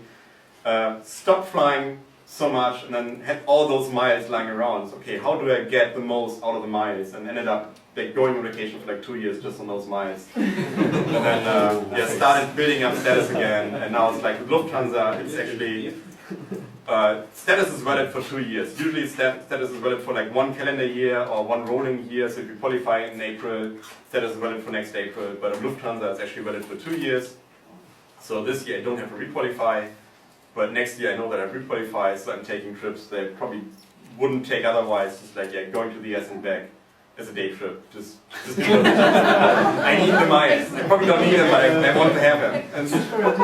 Or like doing like Cairo to Jakarta instead of trying to Singapore business class, just because it gets more miles and it's cheaper. And it's it's an addiction. It's a nice hobby. And the problem is at some point it's like, oh, you're supposed to go on a business trip to Vienna. You're supposed to go there, and it's like, oh, it becomes normal. So you start doing stuff. That you start going places where most people would never dream of doing. Like, who would travel to Romania for a weekend? Just for pleasure, Or Chernobyl, Kiev, former Eastern European countries. I mean, if you tell most people, it's like, where have you been on weekend? It's like, I've been to Spain, or I've been to Romania, I've been to Chernobyl. It's like, why the heck would you do that? Like, why not? Because you can. But, it changes your perspective on travel, and that's what I like, Yeah, any other questions? How often So do you many. see familiar faces on the trip? This morning I actually had the same security guy that I had yesterday morning. Fellow travelers who also. Usually, there's kind of like the different frequent flyer communities. They have like different luggage tags, like bright yellow flyer talk luggage tag, yeah, or blue mile point luggage tag, and there's you actually start going on the same trip with friends. Like if I find something interesting, you just make a screenshot, show the screenshot to friends, say, yeah, do you want to get on this as well? And then suddenly you're like 10 people going on the same trip. There's, for instance, like the last Lufthansa Italia flight, there was like 40 people on the same flight. There was Frankfurt to Genoa, we were, I think, 25 people, and we paid like 25 euros for a ticket, and they upgraded me to business class on the way out. Like, yeah, nice. So yeah, once you fly, you just go just because you can, and then if you tell people about cheap flights, they would just come along. They would just tag along, and suddenly you. If I have to go on weekend trips, usually you don't meet anybody. Then there's so many gatherings where we say, oh, that's interesting fair, and like lots and lots of people from the US are all flying to Europe, and they're meeting. Like Thanksgiving is a typical weekend. In January, we're all meeting in Singapore because typically the Americans have to re-qualify for their status next year, and they're trying to build up record miles, and the fares to Singapore used to be pretty cheap. Nowadays, everybody's booking award tickets in first and business class just to get there, just to meet the people instead of building up miles. But I have to re-qualify, so I actually paid for my ticket. And it's, I would guess there's going to be like 40, 50 people there. So, but yeah, once a week you meet somebody, you know, on a flight. Can you tell us what stuff that went wrong, a place where you got stuck or where you couldn't fly back or something? I mean, this all sounds a bit too good to be true. So where does it go wrong? It goes wrong if you're combining tickets, which you're probably not supposed to combine. I mean, I was denied access to the United States once on Guam because I had a trip. I was invited to a conference in South Korea and then spent frequent flyer miles on a trip from South Korea through Guam to the Marshall Islands, like Bikini Atoll. There's like this plane called the Island Hopper. It's essentially a Continental 737 domestic plane that hops all the way from Honolulu to all the small different islands all the way to Guam. Wow. And because it's like a domestic flight, it was like 30,000 frequent flyer miles in business class plus some $35 taxes. Just had to do it. And my boss told me, okay, but you have to be in San Francisco for a meeting the same week. It's okay, the only way to do it would be to fly Hamburg, Frankfurt, Seoul, San Francisco straight. Checked in my luggage, said, okay, look, I have 2 different tickets, please check my luggage. And she's like, what the fuck are you doing? You can just go on that flight, you'll be in San Francisco in 12 hours, but instead you're going the other direction. It takes you 2 days. And she mislabeled my luggage because she thought San Francisco would be SAN, which is San Diego. So I caught that, so my luggage arrived. But on the way back, I left San Francisco, crossed the date line, got into Seoul, and was supposed to connect to Guam, which is US territories, and the same laws apply. So you're not supposed to re-enter the United States within 24 hours. There's some stuff like if you're going to Tijuana, you're actually emigrating, you just can go back in.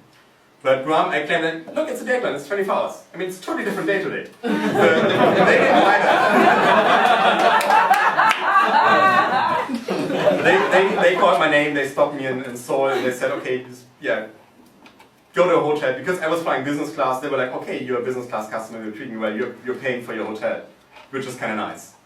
And then the next morning I showed up and said, look, I want to get on the plane, I want to go to Guam. And they, no, you're a citizen, you have to go on a US carrier. It's like, what the heck, who says that I'm not a US citizen, and who says they have to go on a US carrier?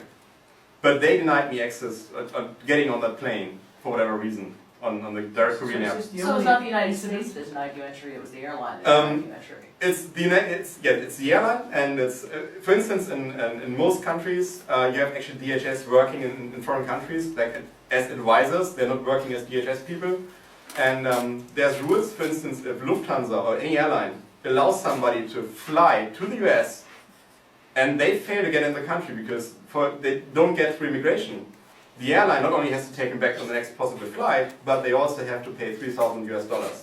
Right, but... So that's why the other airlines, even already in their home country, verify that you have a good chance of actually getting into, through immigration in the US. But if they made you wait a day, why was it a problem?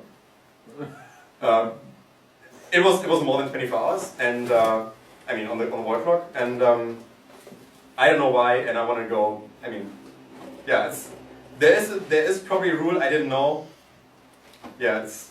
Yeah, no, But then I'm it- just curious if yeah. it had any logic or if it was just like, you know, desk clerk being like, I don't know what to do, I'm going to. They were just somebody just said, and it was Korean Air, like the Korean Air personal assistant saying, "Oh, Mr. Scholz, sorry, you can't travel," and she was really apologizing all the time, getting me the hotel room and everything. They set me up at the hotel, rebooked me on the next day, and the next day was like Delta Airlines because I had ticket booked through Delta Airlines. And they said, "No, you can't go," and they rebooked me through Tokyo because then I could get on a Northwest flight the following day. So essentially, it took me 2 days to get to Guam, but. Doesn't Yeah. sound like it actually went wrong though. Mm. Well, that's another thing. I can show you this. Let me just see where I have it. I booked, for instance, this one. It's LA to Melbourne, Australia, Sydney back to LA. I was supposed to be on the Qantas A380, 180 euros, which is nice. So like this is like 12, 13-hour flights, and. It was end of 2008. Qantas was supposed to have the A380 by that date. They got it a bit late. It was still running on the training schedule, and the A380 didn't go on the date. I mean, it would have been nice to be on an A380 within the first week, but yeah, you couldn't get on that. Stuff that really went wrong. Honestly, it certainly happens. Most time the airlines actually mess up. I mean, this one is like an A380 fare that was fine, and they were missing some regulation that said it has to be on an A380. And you just look it up closer, you can see that it's actually on like 747 or 777s connecting in Bangkok and Singapore. And it's actually like London to Asia to Sydney for a total of 360 euros. And it was supposed to be a different fare. I don't know how they messed this one up. Sometimes, I mean, Hamburg, Vienna to Toronto and back, 600 euros regular fare, but ended up being the most expensive business class. So, nice. Usually this ticket would have been a couple thousand euros. Yeah. Mm. Because it's J, it's not just business class, it's the most expensive business class you can buy. Fully refundable business class, Are you trucking a lot? yeah. A little. Oh, that's it, yeah. Yeah, sometimes you don't know really, yeah, but Hawaii, I mean, Hamburg to Hawaii, Europe to Hawaii, connecting in New York, plus like one of the nice St. Louis and Milwaukee, $500. Just like, but I don't think I never ever got really stuck on a flight, but just missed my connection, couldn't make anything. Usually they make everything they can do to, yeah, get you on the plane because they know if you get stranded, they have to pay more money. Most of the time it's weather or mechanical that gets you. Mm. Things out of your control. Isn't there also such thing as if you use one of the first parts of your ticket is it can't be cancelled anymore? It really depends on the fare rules.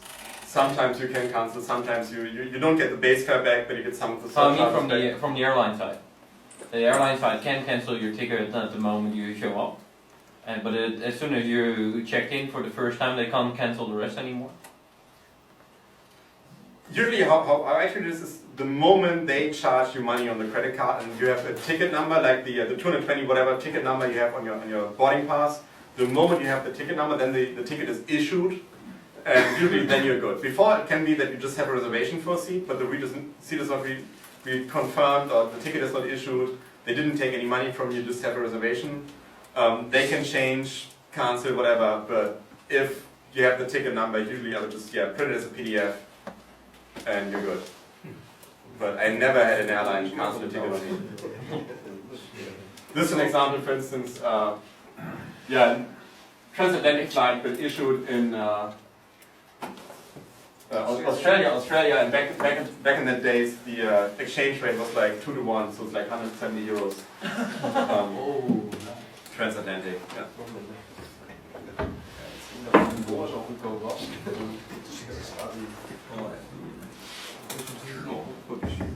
I've been to Chernobyl, so.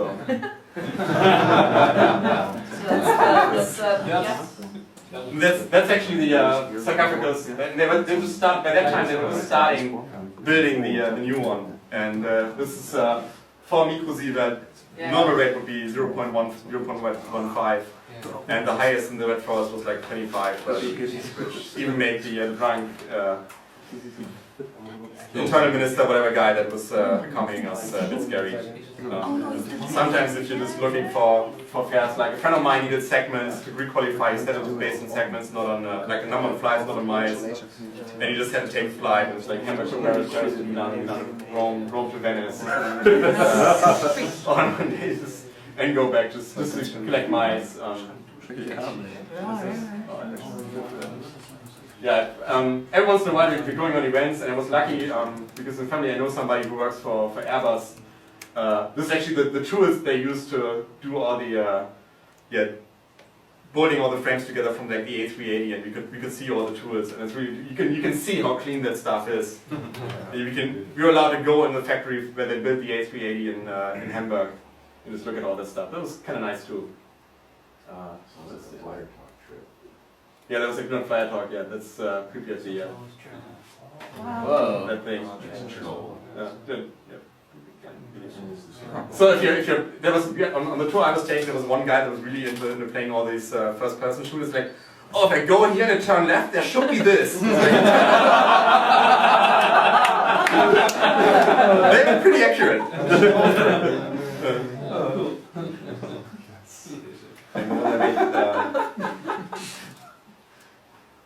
From F to C, if I can. Yeah, this is one of the trips that I booked, and I tried to book the third one of those tickets, and by that time it was already gone. But it's Minneapolis to Spokane, how do you? Spokane. Spokane. Yeah. $150, and the lowest economy fare, but somehow that always went all the way to first refundable $450. So if you have the choice, I mean, you fly first, you don't fly direct, you go Minneapolis, Charlotte, San Francisco. That's not even the full route. Just if you go further down, this all boils down to even more segments. And all in first class, 150. So that's all in one ticket. You actually max out the number of flights you can have on a single ticket. Oh, that's the limitation. And then you go in the morning, you go to the because you can see it's all starting. What's one day? No. Yeah, 4th of April is like 1 day. And essentially, you have like it's a bit hard to get more than 6 flights on a single day. 4 flights is usually doable, but 6 flights is really tedious, and then you just try to like do a red-eye flight from like US West Coast to East Coast just to get back the next morning. You go to the you can check in for all the flights within like next 24 hours, and if you return flights within 24 hours, you can also check in for that. So you go to the check-in agent and say, okay, I want to pick up my tickets, and suddenly the ticket printer starts spitting out like 12, 30, 40 tickets. It's nice, yeah.